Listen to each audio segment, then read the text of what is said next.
No puedes estar todo el tiempo pensando en que viene una crisis. Estamos constantemente escuchando esto de que hay mucha incertidumbre. ¿Qué va a haber incertidumbre? Incertidumbre la tenía mi abuelo.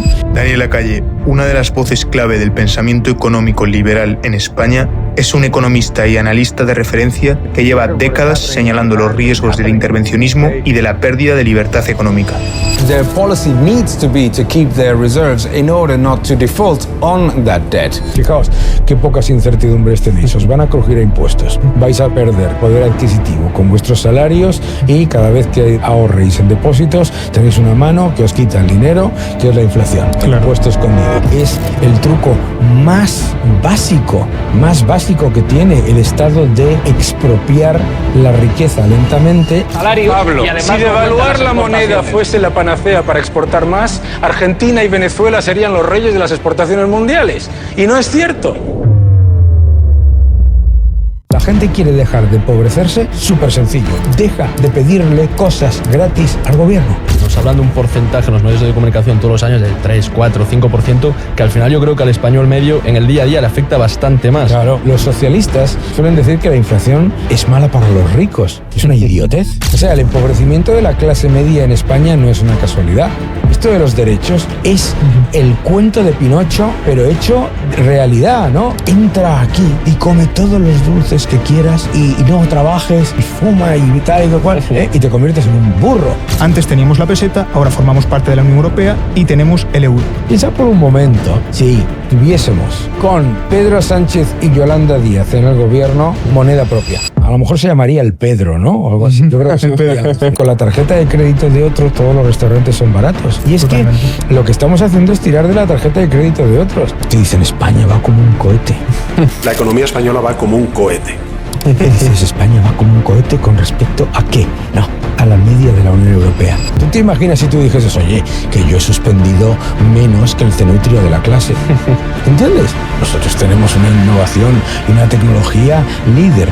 ¿Pero qué dices? Estados Unidos y China nos están adelantando y nos están ganando por goleada. Hablemos de Europa. Yo les pagaba a todos. Yo no dejaba ni uno solo sin pagarle, pero para que dejasen de hacer cosas. La burocracia es un animal que se da a luz a sí mismo y exige baja de maternidad. Hoy estamos aquí con Daniel Lacalle. Bienvenido a Nubic, bienvenido a las oficinas de Nubic, bienvenido a nuestro podcast. Y vamos a empezar con la primera ronda. Cuéntanos así a grandes rasgos quién es Daniel Lacalle, más allá del economista mediático. Muy bien. Bueno, pues primero gracias por invitarme. ¿Quién es Daniel Lacalle? Bueno, pues yo nací en 1967 en Madrid y estudié empresariales. Durante toda mi vida pues he vivido mucho tiempo en el extranjero. El otro día hice un cálculo, ¿no? Creo que he vivido aproximadamente la mitad de mi vida en el extranjero, fuera de España. Y estudié empresariales. Cuando terminé empresariales empecé a trabajar en el sector petrolero. En el sector petrolero estuve pues a cargo de temas financieros, luego de África y Oriente Medio, luego en el área de relaciones externas y relaciones con inversores, etcétera. Bastante tiempo estuve en el sector petrolero. Después pasé al sector del gas también, de lo que es el transporte de gas. Y en ese periodo pues hice un máster, saqué el título de analista financiero internacional, etcétera, y empecé el doctorado y luego pues me salió la oportunidad de irme a trabajar a la Citi, al sector financiero, y la tomé y me fui a Londres, y esa es la parte que a partir de ahí es más conocida por gente de los demás, ¿no? Por parte de la audiencia. Sí, la audiencia pues que me conoce ya con 10 años de experiencia profesional.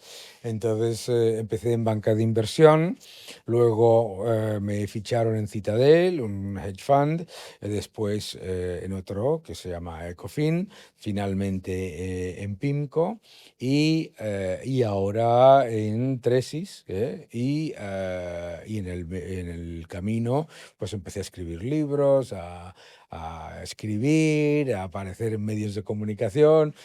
Escribí un libro que me dijeron, me acuerdo que cuando me propusieron escribir Nosotros los mercados, me dijeron que iba a ser, bueno, que un libro de economía. Ujú. Es un libro que normalmente pues no tiene mucho éxito, no se vende mucho, se puede vender bien, pero estaban contentos, pensaban que iba a funcionar bien y fue un bombazo, ¿no? Y desde entonces pues he escrito pues 8 libros en español, he escrito 4 libros en inglés, y bueno, pues lo que todo el mundo conoce, tampoco hay que Sí, decir más, ¿no? que este Qué último, aburrimiento todo esto, ¿no?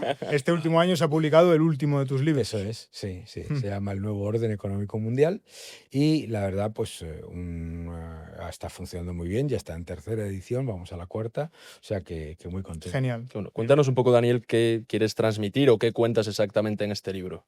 En el nuevo orden económico mundial, yo lo que intento es explicarle a la gente lo que está ocurriendo a nivel mundial con Estados Unidos, con China, la Unión Europea, qué es lo que está ocurriendo con la tecnología, con el cambio monetario, todas las cosas que llevan a que haya tanto de eso que se llama incertidumbre, Ujú. que en realidad tampoco es tanta incertidumbre cuando lo analizas, y básicamente lo que intento es hacer un libro y por eso está teniendo tanto éxito, ¿no? Que la gente pueda entender y la gente no siente que es una especie de horror ahí, de manual técnico, sino de un libro en el que explico, bueno, pues las cosas, por qué la gente está más descontenta, por qué está aumentando la pobreza entre la clase media, qué es lo que está ocurriendo. Y bueno, pues es un libro sobre todo esto, el nuevo orden económico mundial, que para que la gente entienda por qué estamos viviendo estos cambios, ¿no? Qué bueno. Qué bueno, Daniel. Volvamos un poco a tu carrera profesional. Ahora hablaremos en profundidad sobre todo esto que mencionas, pero me interesaría saber, antes de la etapa de Citi, que es por lo que dices que a partir de ahí se te conoce, me interesaría saber, oye, sobre tus inicios de la etapa profesional, ¿con qué 2, 3 aprendizajes te podrías quedar o podrías comentar a la audiencia? Hombre, yo creo que a todos los que nos estáis viendo, que probablemente seáis jóvenes, ¿no? El primero es que te tienes que arriesgar. Ujú. Una de las cosas que pasa con la inmediatez que nos ofrecen las redes sociales y una de las cosas que ocurre cuando conoces perfiles que ya están formados, sea yo o cualquier otra persona, es que el ciudadano, el joven español piensa pues que nuestras carreras profesionales han sido fáciles, rápidas y que yo sabía desde el principio lo que iba a ser. Si tú le dices al Daniel Lacalle con 23 años o con 21 años que iba a ser o hacer lo que hago ahora, te diría, ¿qué dices? Y de coña, ¿no? ¿Sabes? Entonces, hay que arriesgarse. Hay que salir de tu zona de confort. Si estás cómodo, tienes que cambiar. Si estás, tienes que buscar conocer otras culturas. Hay que salir fuera. El español no le gusta salir fuera. En España se vive muy bien, ¿no? Sí. Pero claro, hay que salir fuera, conocer otras culturas, otras religiones. Y yo creo que, bueno, pues las lecciones pues yo creo que la mayor lección que puedes darle a una persona joven es que no piense en las equivocaciones como fracasos, sino como oportunidades. Equivocarte y aprender de ello. Todos los éxitos vienen de haberte equivocado previamente, ¿no? Total. Siempre. Total. ¿No? Y esto es muy importante y la gente no lo entiende. La gente piensa que básicamente pues tú estudias algo, tienes que tener una carrera ya predeterminada Ujú. y es curioso que además con el avance de las redes sociales y el avance de la tecnología, la percepción de la gente joven en general es todavía más, digamos, mm, desde ese punto de vista de casi predestinado, ¿sabes? Que en mi época, que ya lo era, Total. ¿eh? Que ya lo Sí, era, sí. ya lo era una cosa horrorosa, ¿no? Yo Total. siempre digo que el español tiene la mayor bendición y la mayor amenaza que puede existir, que es la familia, ¿no? La familia es una bendición maravillosa que en España te protege cuando hay muchas dificultades, que te ofrece un montón de grandes cosas, pero también funciona como freno. Te ata un poco. Total. No por mala voluntad, no por Total. falta de amor, sino simplemente por esa aversión al riesgo que es tan habitual en nuestro país y que frena nuestro potencial y el de tanta gente joven, ¿no? Totalmente, totalmente. Pues yendo un poco al cambio del que del que hablaba Rodrigo al inicio, Daniel, a mí me gustaría saber cómo fue ese cambio de que hablábamos, ese salir de la zona de confort, de Claro. estar trabajando en España en el sector energético, a de repente dar el salto al sector financiero, la Sí. City en Londres, que es Las- como la meca un poco de Claro. lo financiero. Las oportunidades nunca te salen cuando las estás buscando. Las oportunidades, mucha gente dice, bueno, yo es que ahora estoy bien, voy a esperar a estar a disgusto, y entonces ahí me cambio, ¿no? ¿Cuándo te aparecen las oportunidades? Cuando dices, jo, qué bien me va, ¿no? Claro. Pues Totalmente. yo era directivo, tenía cosas que en aquella época y todavía se valoran mucho en este país, ¿no? Tenía despacho con ventana y con televisión. Tenía un despacho que tenía televisión, ¿no? Hostia. ¿Ves tú? ¿Sabes? Y había, ¿cómo se llamaba eso? Despachos con mesa de reuniones, todo aquello. Tenía coche de empresa, todo aquello. Muy bien. Estaba muy contento y estaba muy bien, pero yo decía, a ver, tienes que tener un plan y un proyecto, ¿no? ¿Qué es lo que yo quiero en esta vida, ¿no? ¿Qué es lo que yo quiero en esta vida? Pues obviamente a mí me gustaba mucho el mercado financiero, me gustaba mucho todo lo que tiene que ver con el mundo financiero y claro, pues tienes que tomar riesgo. Entonces me salió la oportunidad de irme a un banco de inversión. Desde donde yo estaba para el coste de vida y para España, a donde iba, para mí era, te diría que un paso hacia atrás, ¿sabes?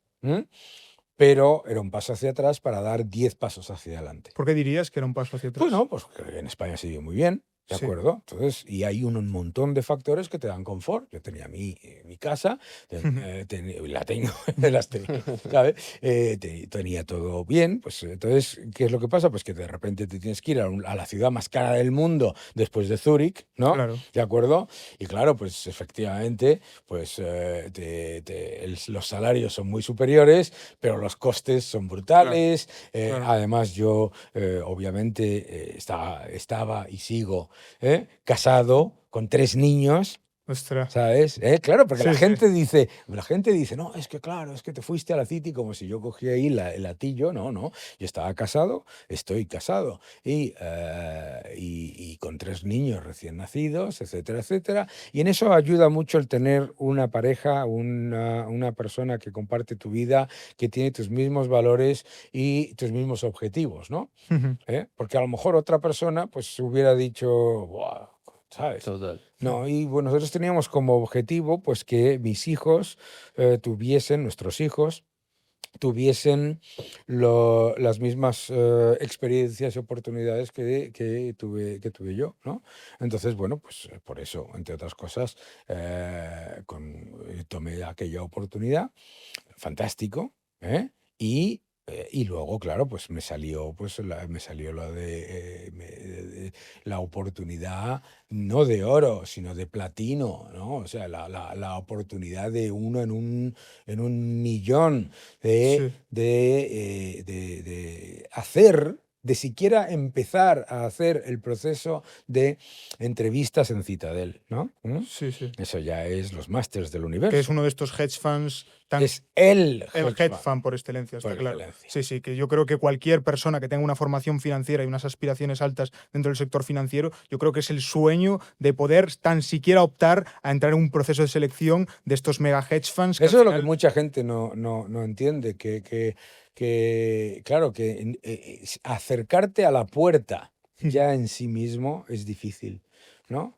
Entonces, para mí fue una oportunidad increíble, fue una experiencia increíble, no me lo imaginaba. Piensa, por otro lado, yo soy mayor que el dueño de Citadel, ¿sabes? Entonces yo no era un chaval que iba aquí, sino que yo era ahí un tío que decía, aquí el viejales. el ¿entiendes? senior prácticamente. No, que senior, si yo soy mayor, o sea, claro, lo era y lo soy, ¿no?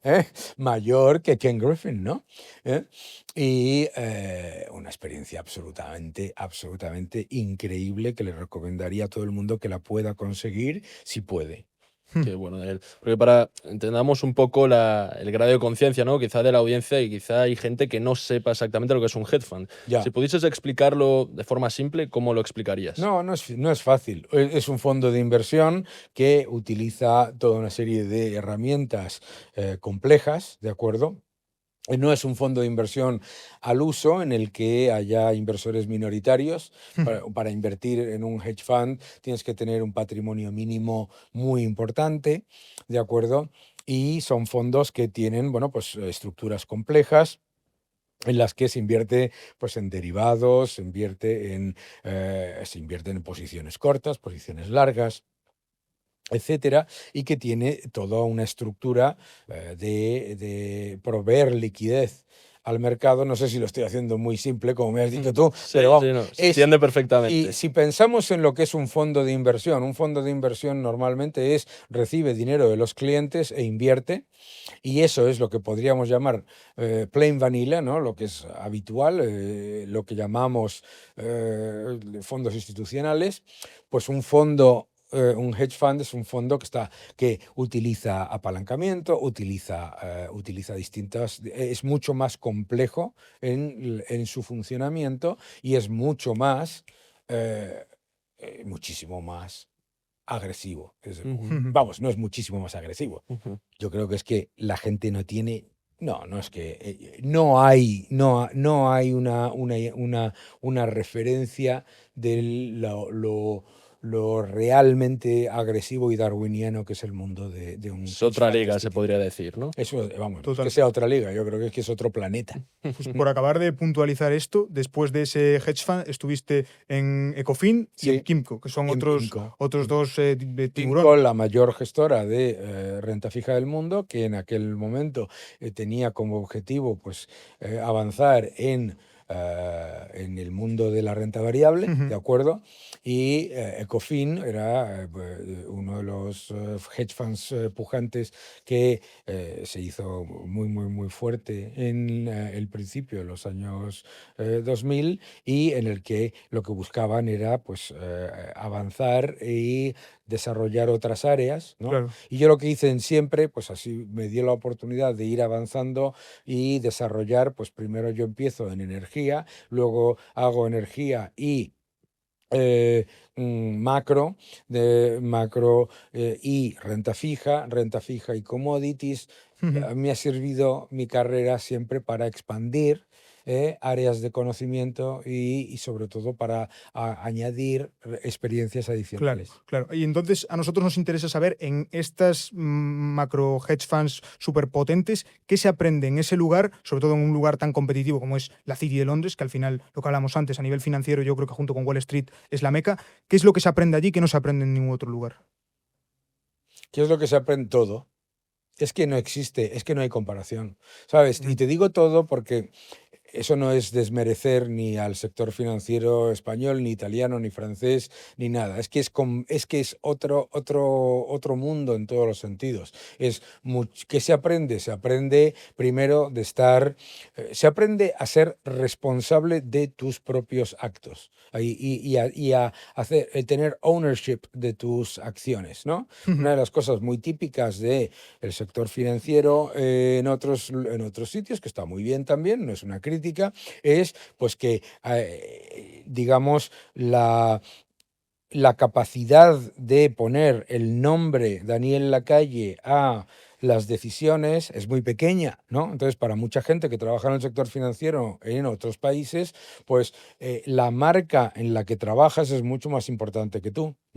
Esto es al revés. ¿De acuerdo? Esto es al revés. Entonces es muy importante pues, el aprender de estar con gente trabajar con gente que todo el mundo es mejor que tú.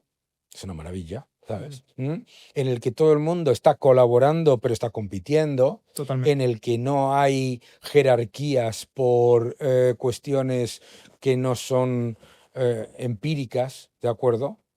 No existe eso de, no, es que este es familiar, El primo de, el amigo que de... tal cual. Hombre, a verlo lo hay, pero es marginal, ¿no? Y desde luego en un hedge fund, vamos, puedes ser hijo del emperador, si existiera, que no O sea, meritocracia de principio a fin. eso, yo creo que la meritocracia, la responsabilidad y y el aprendizaje constante, el aprender que el que tengas una experiencia que está muy bien y un conocimiento que está muy bien, no es suficiente. Tienes que estar constantemente aprendiendo y constantemente superándote.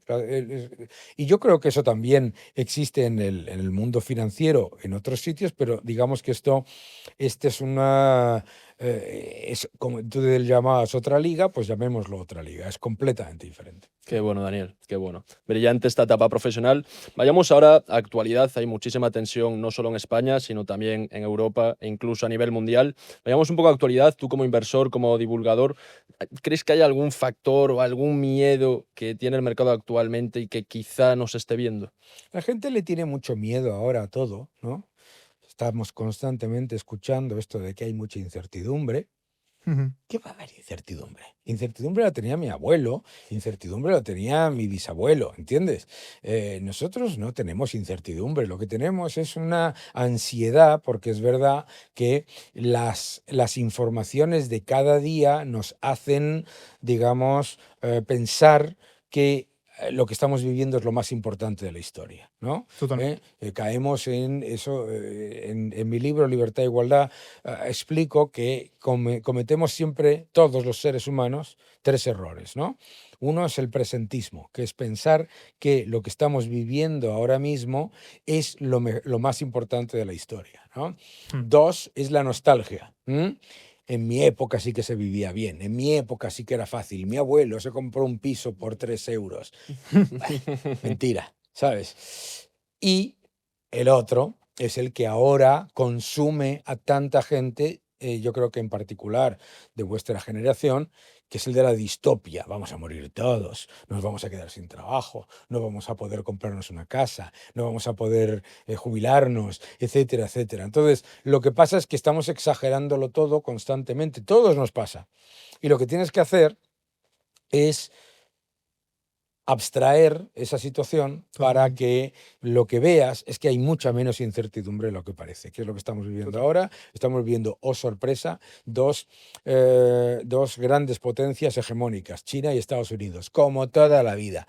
¿Eh? Que estamos viendo avances tecnológicos, como toda la vida. Estamos viendo guerras, como toda la vida. Y por lo tanto, yo creo que a la hora de invertir lo que tenemos que darnos cuenta es que lo que tienes que hacer no es predecir qué es lo que va a pasar en cuestiones políticas o titulares, sino protegerte contra la pérdida del poder adquisitivo de la moneda, que eso es lo que es inexorable. Por lo tanto, incertidumbre, fijaos qué pocas incertidumbres tenéis. Os van a crujir a impuestos, vais a perder poder adquisitivo con vuestros salarios y cada vez que ahorréis en depósitos tenéis una mano que os quita el dinero, que es la inflación, el impuesto escondido. Claro. Fíjate qué poca incertidumbre hay. Todo lo demás, si lo piensas, es irrelevante. Claro. Es no irrelevante, pero es mucho menos importante. Quizás yo yendo a los medios a los miedos de una persona promedio, que yo creo que la incertidumbre puede venir motivada por, lo primero, una sobreestimulación, tenemos demasiada información disponible que nos está saltando a la cara todos los días. Y en segundo lugar, ¿por qué? Porque se sabe ya que las crisis son cíclicas. Hemos tenido ya varias en el pasado que yo creo que sobre todo en la población española han calado mucho, le han infundido un miedo que ahora está como un poco escondido esperando al momento de ¿no? salir. Claro, porque de repente escuchamos todo va perfecto, la economía va genial, pero por otra parte los países se endeudan cada vez más, no solo España, sino países como Estados Unidos, China comprando la deuda de Estados Unidos, países de Europa todos uno detrás de otro endeudándose cada día más, despilfarrando, gasto completamente innecesario. Entonces yo creo que las personas tienen todos esos datos y dicen, vale, tiene que haber otra crisis que va a venir ya. Claro. Lo que pasa es que si tú estás siempre esperando a que venga una crisis, ¿no? ¿Sabes? Pues terminas como el del chiste, ¿no? Que dice, me voy a caer, me voy a caer, me voy a caer, pues casi mejor me tiro. ¿Sabes? ¿Me entiendes? Sí, sí. Sí, total, me voy a caer, pues casi mejor me tiro. No, O sea, no puedes estar todo el tiempo pensando en que viene una crisis. ¿Qué es lo que tienes que pensar? Primero, prepararte para una crisis. Si tú piensas que va a haber una crisis, prepárate para ella. Muchísima gente vivió la crisis sin sufrirla. ¿Por qué? Porque no cayó en los cantos de sirena previos a la crisis. Si tú no te estás endeudando de manera agresiva, si llevas una vida relativamente austera y además tienes una inversión prudente, la crisis no deja de ser una oportunidad. ¿Eh? Por lo tanto, la gente mira las crisis. Fíjate qué curioso. Esto me gustó mucho. Estaba yo en Shanghái y me contaron que en China el futuro está detrás, porque no lo ves. Anda. Y el pasado está delante. Piensa por un momento, si tú como persona, me pareció una reflexión muy importante, si tú como persona piensas, ¿qué es lo que sé? Yo sé el pasado. ¿Qué es lo que no sé? El futuro. Si me pongo a intentar preocuparme por el futuro, no me entero de nada de lo que estoy haciendo. Eso es muy importante a la hora de, digamos, a ver, no ser un alocado. No va a pasar nada, dice la calle, que para adelante mi comandante. No, ¿sabes? No, o sea, lo que tienes que hacer es ser conscientes de que si tú eres el mejor en predecir una crisis, eres el peor a la hora de pillar el rebote. De hecho, las dos personas que yo conozco que se hicieron multimillonarias en la crisis porque la predijeron, se salieron del mercado. Porque, aparte porque se hicieron muy ricos, se salieron del mercado, me refiero de trabajar. ¿Por qué? Siguen invirtiendo. ¿Por qué? Pues porque si tú eres una persona que identificas exactamente cuándo va a saltar la crisis, no vas a pillar el rebote. Nunca te vas a enterar de por qué, porque poco ha cambiado. Fíjate todo eso que acabas de decir tú. ¡Ah, qué horror! La deuda, no sé qué, esto es un horror, todo fatal. Sí, ¿no? Pero fíjate si tú dices, vale, todo eso es estupendo, todo eso es cierto, pero tienes que pensar, por otro lado, que ¿qué es la deuda? Disparar la cantidad de dinero. Sí. Entonces, si tú sabes que los estados están disparando la deuda y que esto es una cosa insostenible y que tal y que cual, y eso significa disparar la cantidad de dinero, el decidir no invertir es ir contra lo que piensas, ¿sabes? ¿Por qué? Porque si tú piensas que los estados van a seguir endeudándose y que esto es una locura, etcétera, etcétera, lo que es inexorable es la inflación. Totalmente. Por lo tanto, no tiene ningún sentido decidir no invertir. No, es que yo voy a estar en liquidez. Escuchas mucho esto, ¿no? No, yo en liquidez. En liquidez. No, tú no estás en liquidez. Estás en que te están expoliando la inflación monetaria. Y la inflación monetaria, mis queridos amigos, es bastante más elevada que el IPC. El IPC es un indicador hecho específicamente para que la pérdida de poder adquisitivo se perciba como menor. En eso quería entrar yo, Daniel. Nos hablan de un porcentaje en los medios de comunicación todos los años de 3, 4, 5%, que al final yo creo que al español medio en el día a día le afecta bastante más con respecto a lo que nos dicen. Hombre, ¿Qué opinas claro. tú al respecto de cómo realmente afecta la inflación al español medio? No, la inflación, vamos, fíjate si afecta la inflación al español medio, que el español medio, vuestros padres, vuestros abuelos, ¿en qué invertían? En ladrillo, ¿no? ¿Y por qué invertían en ladrillo? ¿Eran tontos? No, para protegerse de la inflación. La única manera que tenían nuestros abuelos, nuestros padres, de protegerse ante la pérdida de poder adquisitivo de la moneda, de esa aberración monetaria que tuvimos en este país que se llamaba la peseta, que yo la viví, ¿sabes? Y que de vez en cuando venían y ¡pum!, te hacían un 20% más pobre con esa chorrada que se llamaba las devaluaciones competitivas, ¿no? Entonces la gente se protegía invirtiendo.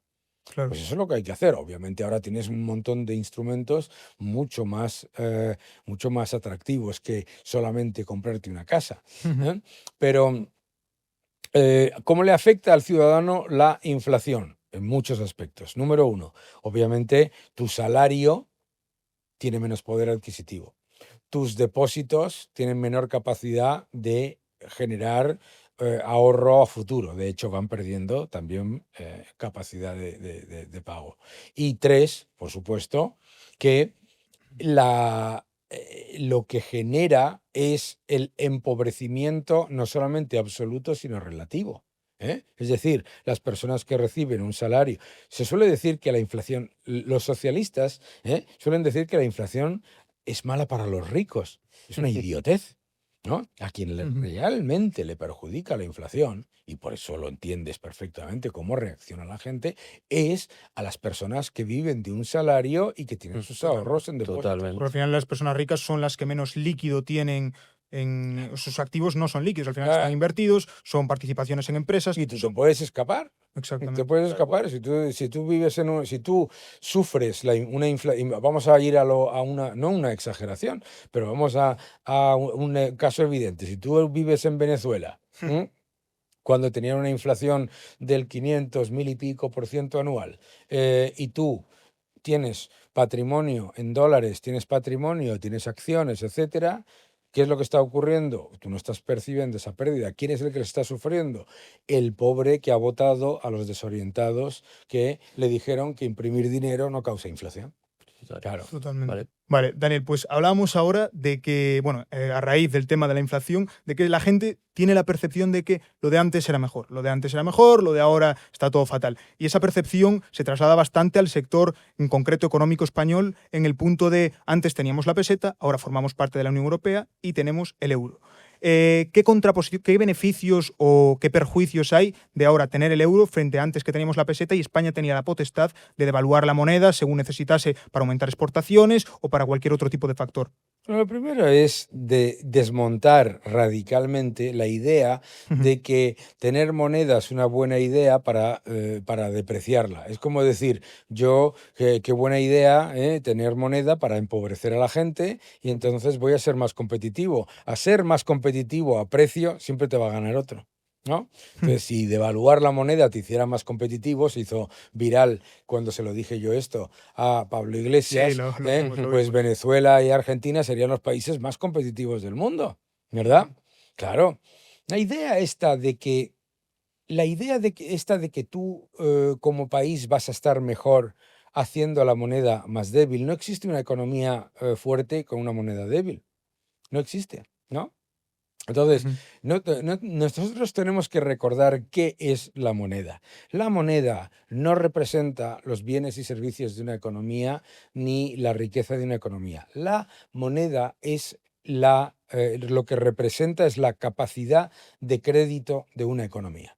Eso es lo que representa la moneda, ¿no? De hecho, la moneda es deuda pública. La moneda fiduciaria es deuda pública. ¿De acuerdo? Los estados no se financian con impuestos, los estados se financian emitiendo dinero, y emitir dinero es gastar y emitir deuda pública, aunque sea en otra moneda, el euro o la peseta, me da exactamente igual. Entonces, la idea de que tener una calidad crediticia débil te hace más competitivo es una tontería. Tú imagínate si tú tienes una empresa que tiene dificultades para financiarse en el mercado y que si tiene que emitir un bono lo tiene que emitir al 10%. Pues eso no te hace más competitivo. Pues eso es tener una moneda débil. Esa idea de que además vas a exportar más por tener una moneda débil no tiene ningún sentido cuando miras quién era la potencia exportadora del mundo antes de que estuviésemos en el euro, Alemania. ¿Y que tenía Alemania? Una de las monedas más fuertes del mundo, ¿no? Suiza, ¿no? ¿Tú ves a los suizos decir hay que devaluar la moneda? No. Y cuando lo han hecho, ¿qué es lo que ha pasado después? Que se han arrepentido y de manera muy significativa, ¿no? Pero la tentación del Estado de destruir el poder adquisitivo de la moneda es el 100%. ¿Por qué? Porque para el Estado es una manera de diluir los compromisos financieros que ha tomado, ¿no? El Estado te dice, te voy a dar una pensión de 2.000 euros, y tú dices, ¡viva! Y luego dices, espérate un momento, que tengo 23 años y cuando tenga 60, esos 2.000 euros, ¿qué es lo que van a pagar? La inflación, la pérdida del poder adquisitivo de la moneda es el truco más básico que tiene el Estado de expropiar la riqueza lentamente a la vez que está disminuyendo sus compromisos a largo plazo. Claro, por un lado te está pagando por tus servicios y por los bienes con una moneda que vale menos. Por lo tanto, cuando dices tú, somos más competitivos, no, somos más pobres, gracias. Totalmente. Y ser pobre no es necesariamente ser competitivo, ¿de acuerdo? Ser competitivo es competitivo vía valor añadido, no vía precio. Y vuelvo a repetir, es que si dices, no, es que si tuviésemos la peseta podríamos devaluar, dirías, bueno, ¿y contra quién ibas a competir? Contra los mismos que iban a hacer la misma estupidez. Eso de empobrecer al vecino no tiene ningún sentido. Ahora, que hay un montón de gente que tiene el incentivo perverso de hacerlo, hombre, claro. Tal cual. Pues Claro. esto que se escucha ahora, Daniel, de, oye, que con 3.000, 4.000 euros mensuales ya eres rico, que puede que hace varias décadas sí, pero a día de hoy lo cierto es que, oye, te da para vivir bien, quizá, pero que rico yo creo que es otra cosa. Bueno, bien si no tienes hijos ni cargas familiares, yo creo. Lo que pasa es que lo que hace el estatismo es constantemente hacer dos cosas. Primera es bajar el baremo de rico, ¿no? ¿Por qué? Porque el estatismo tiene que acudir siempre a lo que es la envidia y a la vez la promesa de que el Estado es una especie de ente mágico que te da lo que tú creías que te daban los Reyes Magos. Yo siempre digo que los ciudadanos del mundo sufren el mayor shock económico cuando son pequeños. Espero que no haya mucha gente, muchos niños viendo esto, y se enteran que Papá Noel o los Reyes Magos no existen. Sí, sí. Y luego, cuando te das cuenta de que los Reyes Magos, Papá Noel, que eso de que tú haces una carta, la mandas a nada y te llegan regalos, no existe, entonces te pasas el resto de tu vida buscando quién va a ser tu Rey Mago. El político de turno, el Estado, etcétera, etcétera. Entonces, el Estado que emite una moneda que cada vez vale menos, dice, pídeme cosas. Y tú dices, yo quiero que me des cosas gratis. Y dice, adelante, yo te las doy. Y te las está cobrando en una moneda que vale menos y en una pérdida de poder adquisitivo. ¿Por qué? Porque es una manera de hacerte dependiente. ¿Por qué quiere un Estado que su moneda pierda valor a largo plazo? Uno, porque sus compromisos a largo plazo valen menos. Dos, porque te hace más dependiente. Y tres, porque es la mejor manera de expropiar la riqueza del sector privado. Totalmente, totalmente. Esto que se suele intentar meter en el imaginario público de que el Estado te da más de lo que tú le das al Estado. Claro. O sea, eso es falso de facto, porque realmente el Estado lo único que tiene que hacer es regular lo que ya hay. El Estado nunca puede aportar un valor que no está aportando previamente el sector. El Estado no crea riqueza, el Estado administra. Tú imagínate que tienes una empresa y dices, el contable va a aumentar los beneficios. ¿Cómo se llama eso? Se llama ingeniería financiera. ¿Entiendes? Y no suele acabar bien. ¿Sabes? Y no acaba bien. El contable no crea riqueza. El Estado tiene un montón de cosas que son perfectamente aceptables si defiendes el Estado, pero no tiene la capacidad de saber qué es lo que necesita y qué es lo que quiere los ciudadanos, ni mucho menos tiene la posibilidad de entender un elemento esencial del progreso, que es la destrucción creativa. Entonces, claro, cuanto más le pides al Estado, más te lo va a dar. Todo está en el Fausto de Goethe. En el Fausto de Goethe, el emperador le dice a Satán, ¿no? a Mefistófeles, que no puede pagar, pues no tiene oro. Y Mefistófeles, ¿qué le dice? Le dice, dales papelitos, ¿no? Y funciona, claro que funciona. ¿Qué es lo que pasa? Que primero das papelitos y luego la gente dice, pues estos papelitos no valen. Entonces aparece eso que la gente dice, la subida de los precios. Los precios no suben. Lo que pasa es que se destruye el poder adquisitivo de la moneda y suben más los precios de aquellos bienes que requieren más unidades monetarias para pagarse, ¿no? Entonces, todo eso es un gigantesco constructo que tú me dirás, bueno, ¿y por qué lo aceptamos? ¿No? Bueno, pues tú me decías, en la época de la peseta se vivía mejor. Mi primera hipoteca me la dieron al 13,8%. La cara que se te ha puesto. Sí, sí. ¿De acuerdo? ¿Y qué significa eso? La inflación que había y la edad que tengo. ¿No? ¿Qué ¿Qué significa eso? Que claro, la gente dice, no, es que mi abuelo, claro, se compró un piso por, yo qué sé, 50.000 euros. Y ahora los pisos están a 1 millón. ¿Y cuánto pagaba de intereses tu abuelo? Un 25, un 27%, ¿sabes? Claro. ¿Y cuántos años de hipoteca le daban? No 40. ¿Y cuánto tenía que poner como entrada? ¿Sabes? Etcétera. O sea, la inflación lo desvirtúa todo desde ese punto de vista, ¿no? Es Sí, sí. súper divertido. Y si lo quieres ver de manera, los que nos estáis viendo, si lo queréis ver de manera muy visual, no tienes nada más, que si te gusta el cine argentino, que es cojonudo, no tienes nada más que ver películas argentinas en un periodo muy corto de tiempo, de 10 años. Y dices, ¿pero qué ha pasado aquí? Porque en una película están hablando de 10, 20, 30 pesos, ¿eh? Y en la otra están hablando de 3.000, 30.000, 40. ¿Entiendes? Sí, Sí, sí. sí, sí, sí. ¿Sabes? Es alucinante, ¿no? Entonces, claro, la inflación es la mejor arma. La inflación es la mejor arma del Estado para convertir seres dependientes rehenes. Totalmente. Que se lo digan en Argentina, que creo que hasta que llegó Milei no habían tenido una huelga general en muchísimos años, con una inflación galopante que solo hacía subir. Llegó Milei el primer mes que estuvo de mandato, huelga general. Hombre, ¿dónde va a parar? Claro, hay un montón de entes clientelares que efectivamente decían, no, pues a mí me iba muy bien con una inflación desbocada cuando estábamos en la peseta. Ah, qué cachondo. ¿Sabes por qué te iba muy bien? Porque la creación de dinero nunca es neutral. Entonces, efectivamente, beneficia desproporcionadamente al primer receptor de dinero y perjudica al último. Entonces, claro, hay mucha gente que en periodos de elevada inflación se hace rica. Claro, Ujú. porque compra activos reales, porque tiene ya activos o porque ya tiene ahorros, etcétera, etcétera. Y por un lado están subiendo esos activos reales en la moneda destruida y por otro lado sus competidores están desapareciendo porque están perdiendo poder adquisitivo. ¿Sabes? Entonces, claro que por eso el socialismo siempre defiende el inflacionismo. Claro, te dice, no, el déficit no importa, el gasto público no importa. ¿Por qué te lo está diciendo? Porque es una manera de crear clientes dependientes.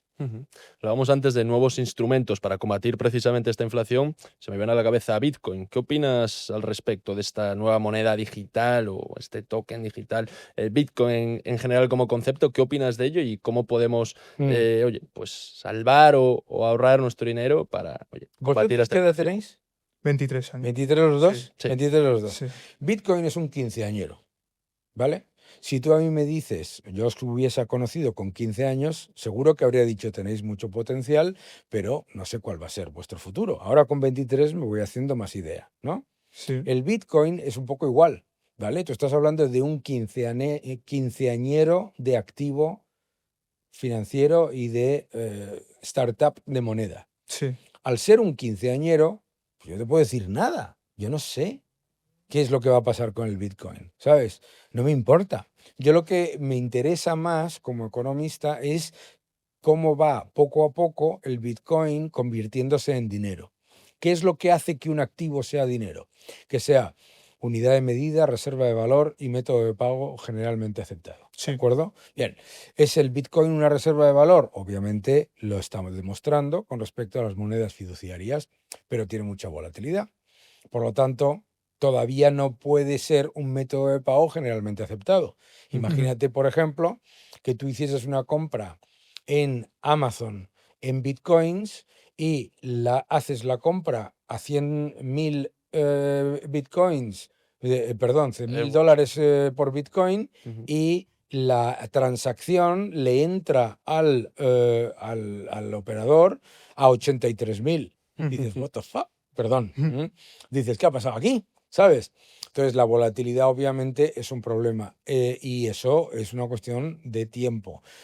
Unidad de medida, si yo te digo que esta taza vale 0,00000,01 bitcoins, me dirás, ¿qué? ¿No? ¿Sabes? No lo entiendes. No te haces la Claro. composición del lugar. Entonces, el Bitcoin es una startup de moneda. Ahora, ¿qué cosas van cambiando? Pues fíjate, hace 8 o 9 años hablabas de Bitcoin y hablabas de una volatilidad tan brutal que es que no te lo podías ni permitir. Luego, la liquidez del Bitcoin la generaba el dólar, por lo tanto, era un activo totalmente dependiente de si la Reserva Federal subía o bajaba los tipos de interés o aumentaba la cantidad de dinero. Y, y poco a poco se va convirtiendo, ¿no? Vas a Arizona o a México y hay cajeros de Bitcoin. Vas a... En El Salvador, que el presidente Bukele se abanderó con el Bitcoin. De hecho, dijo que iba a construir incluso una ciudad donde el Bitcoin iba a ser la moneda por excelencia y demás. Y ahora parece que eso ha perdido un poco de fuerza. Sin embargo, está el Bitcoin en máximos Estaría históricos. máximo. Bueno, no, el Bitcoin está en máximos históricos, está en 80 y tantos, Sí. llegó a 120 y pico mil, no pasa nada. Porque al final lo que importa es cuando llegue el momento en el que todo esto que yo te he dicho cambie y un Bitcoin sea un Bitcoin. Y tú ya no tengas que estar constantemente convirtiéndolo a dólares para entender qué es lo que está pasando. Lo que ha hecho Bukele en El Salvador es otra cosa completamente distinta. Lo que ha hecho Bukele en El Salvador es reconocer la evidencia monetaria de El Salvador, que es la razón por la que Ecuador, por ejemplo, dolarizó. Ecuador dolarizó porque la evidencia era que los ciudadanos no querían el sucre. En el caso de El Salvador, lo que está haciendo el presidente Bukele es darse cuenta de cuál es la realidad de la economía de El Salvador, que es dólares y Bitcoin. Bueno, pues por eso lo está adoptando como moneda. En vez de rechazarlo, lo adopta como moneda que pueda servir para las transacciones y eso traiga más capital. Luego, si se van a crear ciudades o no ciudades, todo eso ya son otras cosas, ¿no? Qué bueno, Daniel. Veamos un poco lo que hablábamos antes. Se podría decir que estamos ante un empobrecimiento estructural de la clase media en España, y no solo en España, en Europa. Claro. ¿Dirías que tenemos solución ante esto? ¿Que Sí, hay algo que solución hacer? ahí.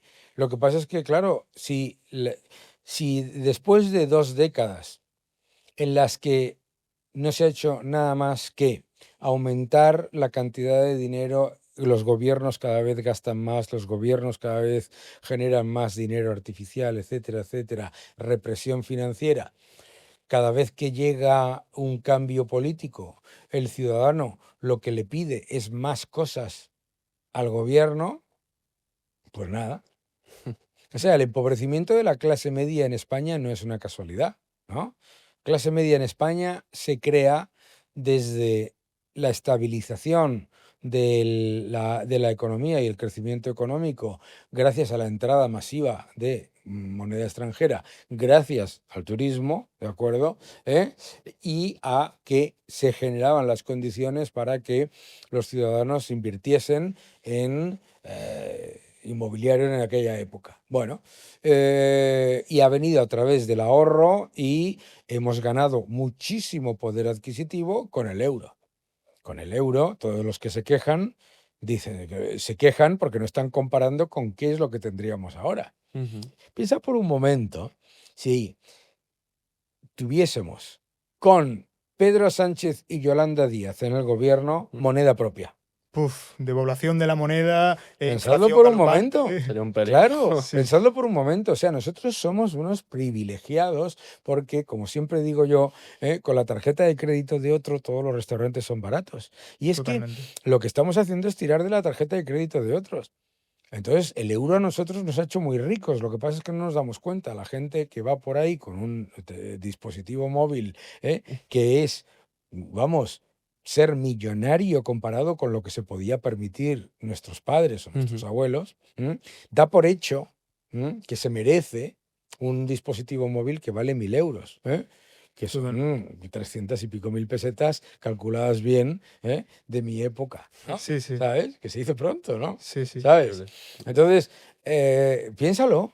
Entonces nos hemos hecho muy ricos, pero a la vez nos hemos empobrecido rápidamente en el momento en el que empieza la sociedad a acostumbrarse a que es rica por el crédito y a dar por hecho que los estados pueden gastar lo que les dé la gana, a salir de todas las crisis gastando más, a salir de todas las crisis subiendo los impuestos. Entonces, ¿qué es lo que pasa? Lo que está pasando es exactamente ese empobrecimiento salvaje e inmediato que te generaban cuando teníamos la peseta, te está pasando lentamente, ¿sabes? Entonces, es muy sencillo. La gente quiere dejar de empobrecerse, súper sencillo. Deja de pedirle cosas gratis al gobierno.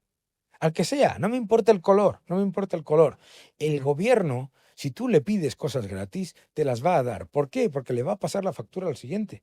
Claro, totalmente. ¿Sabes? Y al final, Y le va a pasar una factura que el siguiente va a querer depreciar. y al final están creando una red de clientes. Tú al final, si Claro, le si es quitas que- dinero a una es que- persona para dárselo a 20, Si es que esto de los derechos, es Ujú. el cuento de Pinocho, pero hecho realidad, ¿no? Claro, que te dice, no, entra aquí, Ujú. y come todos los dulces que quieras, y no trabajes, y fuma y tal y cual, y te conviertes en un burro.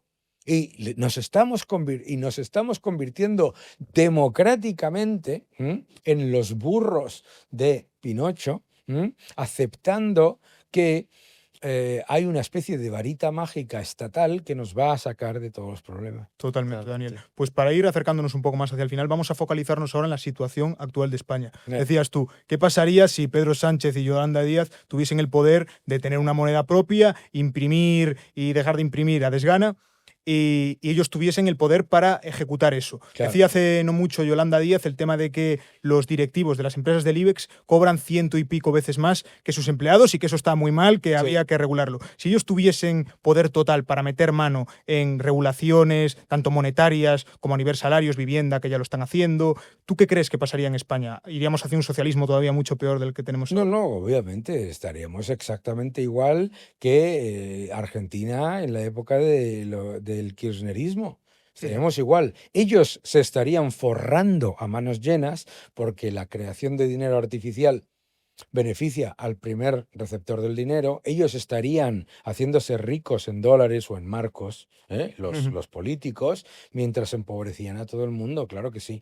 Eso desde luego.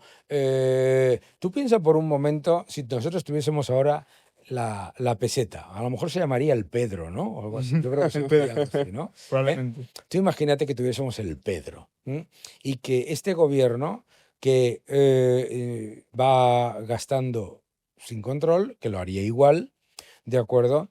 En los últimos años ha aumentado el gasto público en 250.000 millones de euros, ¿de acuerdo? Pues Poquito. imagínate que no podría aumentarlo en 250.000, pero imagínate que los aumentase en... vamos a poner la décima parte, 25.000 millones de dólares, ¿de acuerdo? ¿Cómo se financiaría eso?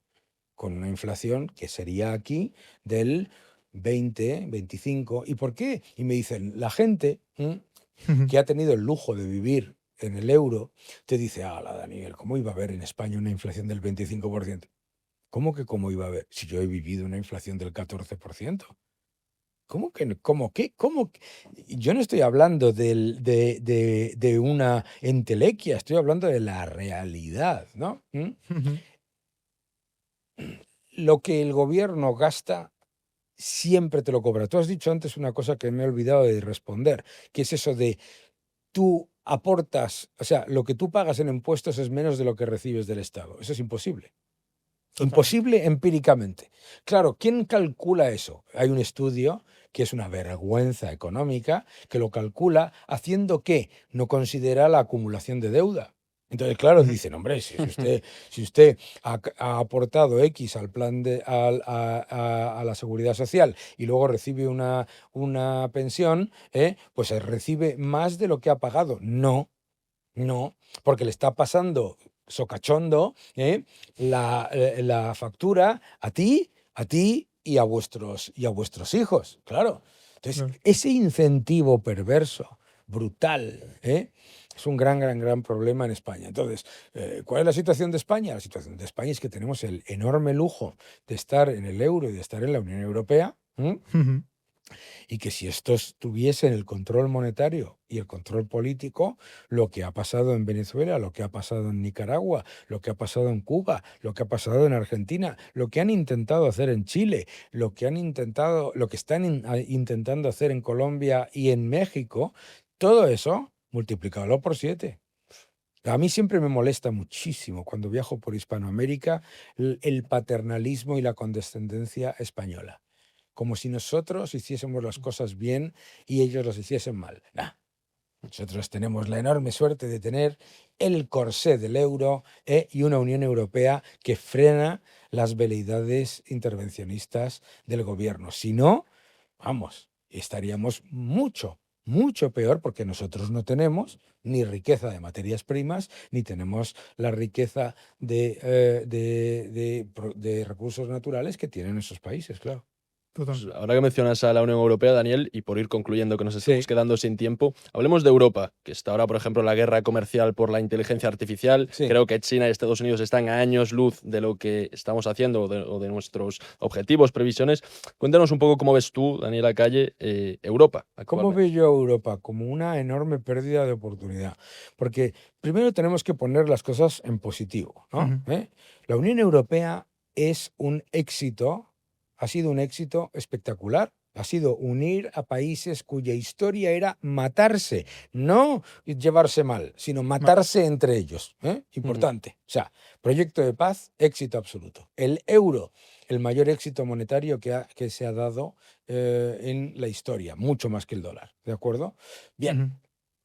¿cuál es el problema? Que la Unión Europea, como hemos tenido todas esas ventajas, hemos permitido que sea cooptada por una burocracia que se autoalimenta y se retroalimenta y que se ha convertido en una losa brutal que frena la innovación, frena el crecimiento, frena la inversión y se dedica constantemente a extraer la capacidad de generación de riqueza.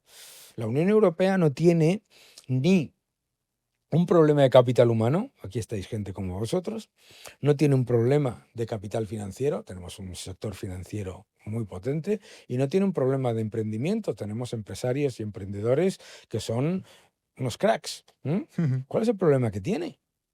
Que se ha creado un sistema burocrático de mínimo común denominador, en el que vosotros, cuando estáis escuchando, te dicen España va como un cohete. Y dices, España va como un cohete ¿con respecto a qué? No, a la media de la Unión Europea. ¿Y por qué va mejor que la media de la Unión Europea? Porque Francia y Alemania están en estancamiento. ¿Tú te imaginas si tú dijeses, oye, que yo he suspendido menos que el cenutrio de la clase? ¿Te entiendes? Totalmente. Claro. Entonces, en vez de compararnos con los buenos, acabáis Sí. vosotros de decir, nos estamos comparando con los malos. Decimos, no, nosotros tenemos una innovación y una tecnología líder. ¿Pero qué dices? ¿Pero qué dices? Estados Unidos y China nos están adelantando y nos están ganando por goleada, por incomparecencia del portero y de los defensas. Total. ¿Sabes? Totalmente. Total. Y en este contexto macro, ¿qué posición crees que debería tomar Europa para, dentro de que ya va bastante atrasada con respecto a sus homónimos Estados Unidos y China, qué decisiones debería tomar Claro. o qué Lo primero cortes? que, mira, Europa es muy difícil decirle esto. Y yo estuve en Bruselas con Federico Sturzenegger, el ministro de Desregulación argentino, y es difícil decírselo. ¿Qué es lo que tiene que hacer? Nada. Es muy importante. Dejen de hacer cosas, dejen de ayudar, graciosos. Sí, Sí, porque, claro. porque ahora han reculado con la política de inmigración. Hombre, gracias. Ahora han reculado con la política con respecto al automóvil, han reculado con respecto a la política energética. Hombre, dejen de ayudar, ¿sabes? Dejen de ayudar. Ya se ha demostrado que son todos unos inútiles. Sí, Entonces, lo que necesitamos es de verdad que alguien de verdad llegue y diga, no, aquí no se trata de simplificar ni de hacer más sencilla la regulación. Aquí se trata de, vamos a empezar a eliminar. Y fíjate lo que te voy a decir. Y todo esa maraña, es increíble verlo, esa maraña de miles de personas que ves en Bruselas, ¿no? Dices, oye, los mantenemos a todos, pero a eliminar no para, Para seguir haciendo. no para, claro, es que dicen, es que la Unión Europea ha hecho la brújula de la competitividad. Desde que anunció la sandez de la brújula de la competitividad, la Unión Europea crea 150 normas a la semana. Entonces, tenemos que hacer menos, tenemos que dejar que vosotros, que los empresarios, que las empresas, que el capital humano, que el enorme éxito que tenemos sirva para atraer inversión en vez de para echarla. Totalmente. Espectacular, Daniel. Pero bueno, yo estaba viendo aquí vídeos de muchísimo impacto, porque este tipo de temáticas, yo creo que a un sector bastante grande, sobre todo la población española, le interesan bastante el tema de hacia dónde va Europa, porque, oye, yo veo los vídeos del Parlamento Europeo vacío completamente de sueldos que se están pagando ahí todos los días de gente. Yo les pagaba a todos. Yo no dejaba ni uno solo sin pagarle, pero para que dejasen de hacer cosas. Se decía, mira, se toman ustedes unas vacaciones, vuelven dentro de 10 años y la Unión Europea crece al 3% anual. Yo les pagaba a todos. Yo creo que lo deberíamos financiar. ¿Esto se está grabando? Sí. No, da igual, yo lo digo. Sí. Yo les pagaba a todos, no tengo ningún problema. Borrell, sueldo completo, de vacaciones. Totalmente. Decía Iván Espinosa de los Monteros hace no mucho en un podcast que yo escuché el tema de que el problema de tener un sistema legislativo tan potente y tan grande es precisamente que legisla, que está todo el día legislando. Claro. Y lo que hay que hacer es deslegislar, desregular. La burocracia es un animal que se da a luz a sí mismo y exige baja de maternidad. Esa es una definición maravillosa que merece la pena tener en mente. No le puedes pedir a los burócratas que desregulen, lo tiene que hacer la sociedad civil. Vale, Daniel, espectacular todo el valor aportado. Tenemos ya que concluir. Vamos con una ronda rápida de preguntas rápidas, en una frase o lo que tú puedas. En primer lugar, un libro que leer. Un libro que leer, Economía Básica, de Thomas Sowell. Genial. Bueno, claro. Y luego, obviamente, The Road to Serfdom de Hayek, Camino de Servidumbre. Buenísimo. ¿Los anotaste? Vale. ¿Hacia dónde crees que va Europa, en concreto España, o qué posición va a tomar con el contexto de la IA, de la creciente notoriedad de la inteligencia artificial? La Unión Europea ya ha perdido la carrera de la inteligencia artificial, pero porque no se ha presentado, pero ya la ha perdido. Entonces, aprovechemos los beneficios que nos va a traer utilizar las herramientas que nos van a dar Estados Unidos y a todos los que nos están viendo que aprendan, por favor, nunca utilicéis las IAs gratuitas, que no cuesta nada gastarse un dinerín cada mes.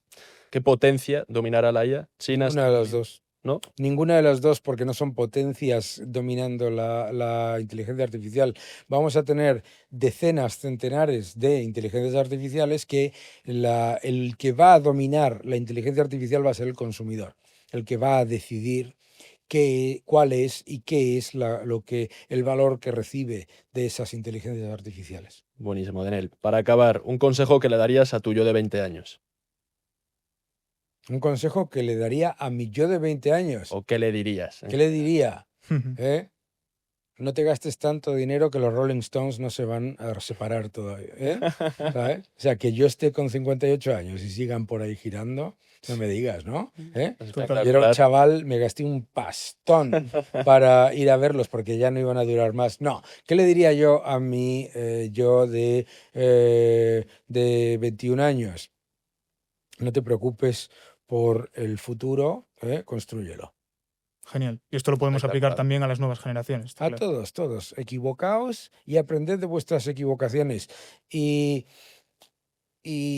cosas que, bueno, yo eso sí no se lo tenía que decir a mi yo de aquella época, pero a mi yo de 21 años o al yo de 21 años de cualquiera le diría dos cosas, ¿no? Nunca, jamás vuelvas a ver películas dobladas. Porque si no, nunca aprenderás idiomas. Genial. Aunque sean coreanas o rusas. Y dos, tu novia, novio o novia de hoy no es tu esposa del futuro. Genial. Genial. Pues con estos consejos, Daniel, terminamos. Muchísimas gracias por tu tiempo. Muchísimas gracias por haber venido a charlar con nosotros y por todo el valor que al final se ha llevado la audiencia en este podcast. Muchas gracias. Muchísimas gracias, Daniel. Vamos.